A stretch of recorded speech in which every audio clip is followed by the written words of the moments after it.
Oh. Impeach lahat! Ba't dito hindi sumisigaw ng impeach BBM? Ba't Sara lang dito? Kasama si BBM. Ba't sinasama si BBM? Yung Heidi Mendoza, wag natin kalimutan. Whistleblower yan. Oh, yan ha mga kababayan ha. Pero ayan. Ayan, palike po, pa-share ng live natin ha, at video natin. Yan po yung mga dilawan at kakamping ay nagsama-sama ngayon dito at pagtitipon sa Comelec mga kababayan, na kung saan ang panawagan nila ay impeach Sara Duterte at impeach BBM. Yan dilawan po at kakamping ito. Ayan. Ang dami rin nila dito mga kababayan. Oh. Ayan ha. Alright. Paniwagan natin hindi lang si Sara Duterte. Oh, ayan. Ang kailangan i-impeach natin pati si BBM. Alis ka ba kayo? Ibigay ko kayo ng isang example. December 2022, 6 na buwan pa lang silang nakaupo sa pwesto nila. Nang bigyan ng 125 milyon ni BBM si Sara Duterte. Ang pagbibigay na yan ng 125 milyon ni BBM ay unconstitutional. He has broken the Constitution of the Philippines and therefore it is a culpable violation of the Constitution. He should be impeached. At ito namang si Sara Duterte, tuwang-tuwa, tinanggap yung 125 milyon at sa loob ng 11 days ay winaldas niya. Hindi niya masagot kung saan niya dinala yung 125 milyon. Isang example pa lang po yan kung bakit ang dalawang ito ay kinakailangang ma-impeach. Pareho silang sinungaling, pareho silang magnanakaw, pareho silang salot sa ating bansa. Mga kababayan, ito na ang panahon. Nananawagan tayo ng people power dahil ito na lang po ang solusyon sa nangyayaring ito sa bansa natin. There is no other solution but people power revolution. Huwag na nating hayaan na natin yung mga nakaraang people power revolution. It happened 38 years ago. Mga patay na yung ating mga bayani. At tayo naman ngayon ang nabubuhay na handang magpakabayani dahil sa ating bansa. Tayo ang tinatawag ng panahon ngayon. Tayo ang inahamon ng sitwasyon natin ngayon sa bansang ito. Kinakailangan tumindig tayo at ipaglaban ng ating bansa.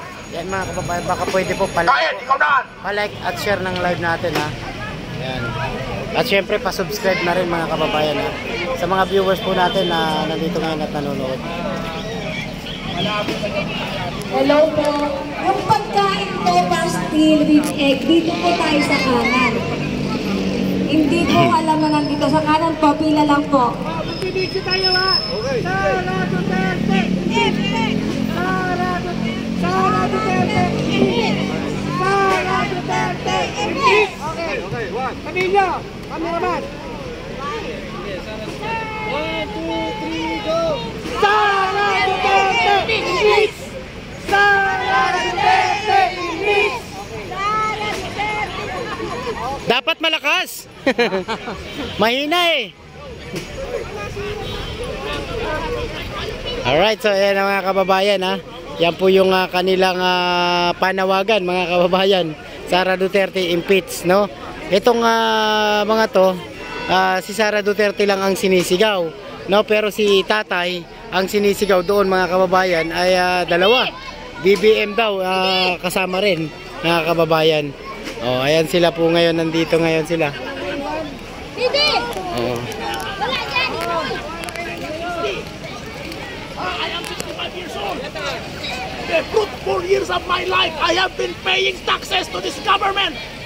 Even up to now. Pumunta ako ng Jollibee, KFC, McDonald's, 12% VAT.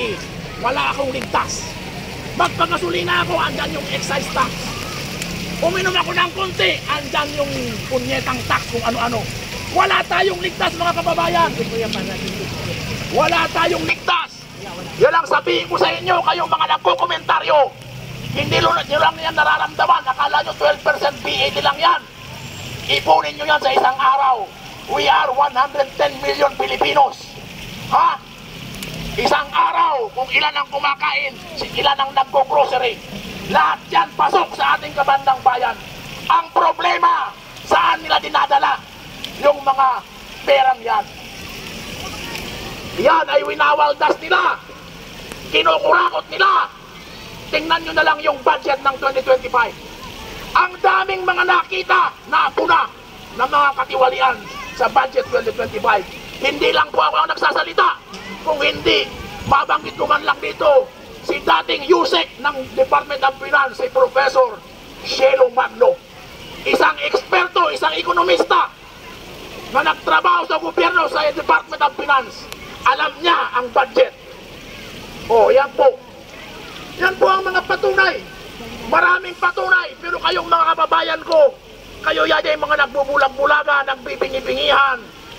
O hindi ko maintindihan kung anong nangyayari sa inyo, aba. Ipaglaban po natin ng ating bansa.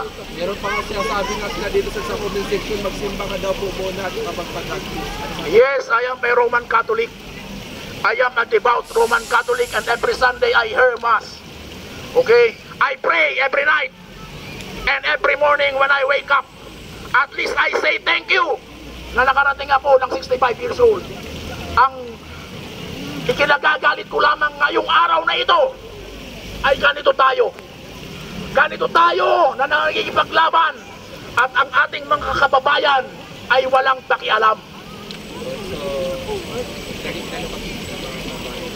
Medyo, siguro sir, busy na sila sa trabaho kaya dito sila sumasama.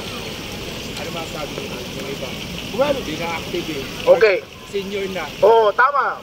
Busy tayong lahat sa kung ano-ano mga pinagagawa natin. Pero pagdating sa pagmamahal sa bayan, that is the number one priority. Or shall I say the second priority? Because the first priority is the love of God. But it follows. If you love God, then you should love your country. Kahit na ano pang trabaho yan, pag ikaw ay tinatawag na ng iyong inang bayan, aba ipaglaban mo naman ang iyong inang bayan. Dahil dito kayo pinanganak. Wala kang pupuntahan pag nawala ka dito sa bansang ito. Ito nga, sinasakop na tayo ng China. Oh. Alam mo, pag nangyari yan, sino bang lalaban dyan? Ako, ikaw, tayong lahat. Mamamatay tayong lahat sa paglaban dito sa bansa natin ito. Milyon-milyon ang mamamatay.